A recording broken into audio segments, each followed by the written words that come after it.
வெளிப்படையான அணுகுமுறை வெற்றியை தரும். வெளிப்படையான அணுகுமுறைனா என்ன? வெளிப்படையாக பேசிட்டா நீங்கள் வெற்றி அடைஞ்சிருவீங்களா?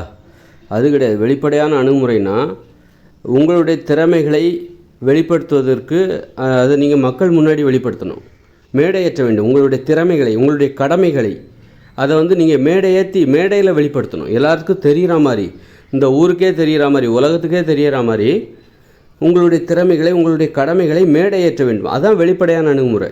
சும்மா பார்க்குறவங்ககிட்டலாம் நீங்கள் வெளிப்படையாக பேசிட்டாக்கா அது வெளிப்படையான அணுகுமுறை கிடையாது. நீங்கள் உங்களுடைய திறமைகளை, உங்களுக்கு ஒரு லட்சியவாதியாக வாழ வேண்டும். அதுதான் வெளிப்படையான அணுகுமுறை. லட்சியம்னா அதானே, உங்களை பற்றி நிறைய பேர் பேசணும். உங்களுடைய கடமை என்னன்னு இந்த உலகத்துக்கு தெரியணும். உங்களுடைய திறமையை வெளிப்படுத்த வேண்டும். உங்களுடைய கடமைகளை வெளிப்படுத்துகிற அந்த முறை தான் திறமை. திறமைங்கிறது என்னென்னா, உங்களுடைய கடமைகளை நீங்கள் எப்படி வெளிப்படுத்துகிறீங்க, அதுதான் திறமை. எந்த அளவுக்கு ஒரு ஆளுமை திறனோடு வெளிப்படுத்துகிறீர்கள். வெளிப்படுத்துவதற்கு ஒரு திறமை தேவைப்படுது. வெளிப்படுத்துவதற்கான அந்த ஆற்றல் தான், அந்த நுட்பம் தான் திறமை. திறமை என்றால் என்னவென்றால், உங்களுடைய கடமைகளை நீங்கள் எப்படி வெளிப்படுத்துகிறீங்க, அந்த வெளிப்பாடு தான் திறமை. எல்லாருக்குமே ஒரு கடமை இருக்குது. அப்படிங்கும்போது அதை வெளிப்படுத்துவதற்கு நீங்கள் கற்றுக்கணும். அதுதான் திறமை. அப்போ வெளிப்படையான அணுகுமுறைனா என்னன்னாக்கா, வெளிப்படையாக பேசுகிறது மட்டும் கிடையாது. நீங்கள் யாருன்னே தெரியும், உங்களுக்கு மிகப்பெரிய கடமைகள் இருக்கலாம். அந்த கடமையை அதை மேடை ஏற்றணும். எல்லாருக்கும் தெரிகிற மாதிரி சொல்லணும்.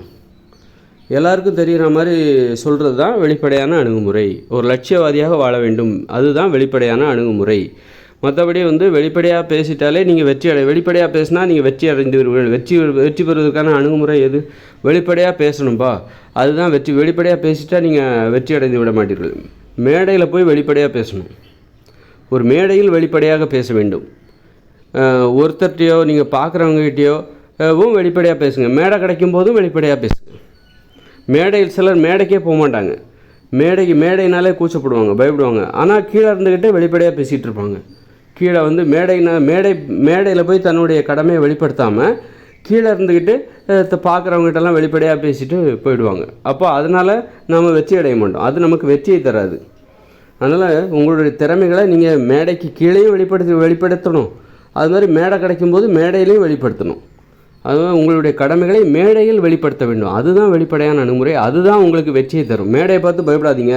அது கண்டிப்பாக அதில் எப்படி நம்ம மேடையில் நாம் நடந்து கொள்ள வேண்டும், மேடையில் நம்முடைய திறமைகளை, கடமைகளை எப்படி வெளிப்படுத்தணும்னு அதுக்கு ஒரு நுட்பம் இருக்குது.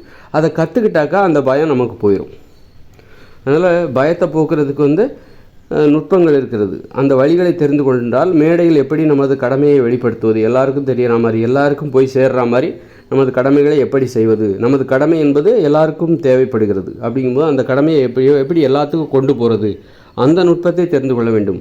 அதுதான் மேடையில் போய் உங்கள் திறமையை வெளிப்படுத்தணும். அதுதான் வெளிப்படையான முறை. அதுதான் அந்த நோக்கம் இருக்க வேண்டும். அந்த நோக்கம்தான் உங்களுக்கு வெற்றியையும் வளர்ச்சியும் தரும், நம்பிக்கையும் தரும், ஊக்கத்தை, ஆர்வத்தை, உற்சாகத்தை எல்லாத்தையும் உங்களுக்கு தரும்.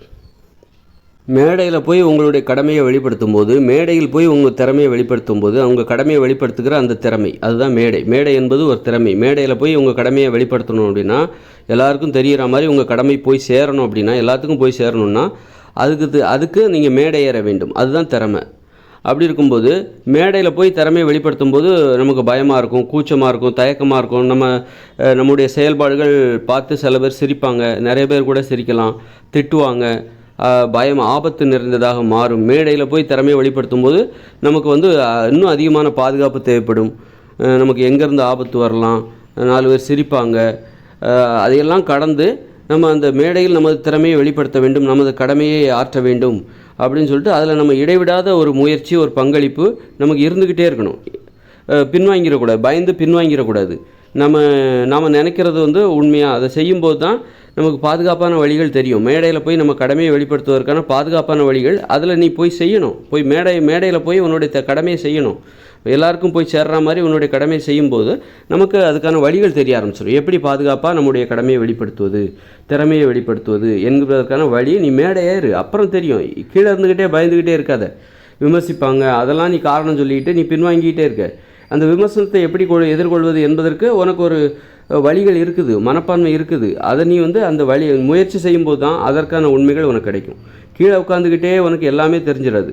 கீழே உட்காந்துக்கிட்டே உனக்கு எல்லா உண்மைகளும் தெரிஞ்சிடும். முயற்சி செய்யும்போது தான் அதற்கான உண்மைகள் தெரியும். நிறைய பேர் அப்படி தான் இவங்களாவே நினச்சிக்கிறாங்க. அங்கே போனால் அதெல்லாம் அப்படி இருக்கும் இப்படி இருக்கும் அப்படின்னு சொல்லி முயற்சி செய்யாமலேயே, மேடை ஏறாமலேயே, மேடை ஏறுவதற்கு, மேடை ஏறி தனது கடமையை செய்வதற்கு எந்தவித முயற்சியும் செய்யாமல் கீழே உட்காந்துக்கிட்டு அதெல்லாம் வேண்டாங்க, அதெல்லாம் கூச்சம் சிரிப்பாங்க, அப்படி சொல்லுவாங்க திருவாங்க, ஆபத்து, அதெல்லாம் எதுக்கு அந்த பிரச்சனை, நமக்கு எதுக்கு வம்பு, ஆசை இருக்குது தான், மனசுக்குள்ளே ஆசை இருக்குது, ஆனால் எனக்கு அந்த இடத்துக்கு போனாலே முடியல, இது என்ன இது அப்படின்னாலும், அதனால் இதெல்லாம் வேண்டாம் அப்படின்னு சொல்லி பின்வாங்கிடுவாங்க. பின்வாங்கக்கூடாது. முயற்சி செய்யும்போது அதற்கான வழிகள், கதவுகள் திறந்துவிடும். இவ்வளோ ஈஸியாக, இது நல்லா இருக்கே, இது தெரியாமல் நான் கீழே உட்காந்துட்டேன், மேடை ஏறாமல் பல வருடங்களாக நான் மேடை ஏறாமல் எனது வாழ்நாளை கழித்து விட்டேன், இப்போ தான் தெரியுது இதில் இவ்வளோ பெரிய வாய்ப்பு இருக்கா, இவ்வளோ சூப்பராக இருக்குங்க, இந்த மேடைங்கிறது நல்லா உயரமாக இருக்குது, காற்று வேறு நல்லா வருது, எல்லாம் இந்த உலகமே நல்லா தெரியுதுங்க, நான் வேறு கீழே இருந்துட்டேன்னா ஒன்றுமே தெரில, இந்த மரம்லாம் மறைச்சிக்கிச்சு அப்படின்னு சொல்லிட்டு அந்த மாதிரி மேடை ஏறுங்க. மேடை ஏறுறதுல நிறைய பிரச்சனைகள், மேடை ஏறி உங்கள் கடமையை செய்யும்போது உங்களுக்கு நிறைய பிரச்சனைகள் வரும். அந்த பிரச்சனைகளை எப்படி எதிர்கொள்வது என்பதற்கான வழிகள் அங்கே போனால் தான் உங்களுக்கு தெரியும். கீழே இருந்துக்கிட்டே உங்களுக்கு மேலே என்ன பிரச்சனை இருக்குங்கிறது தெரியாது.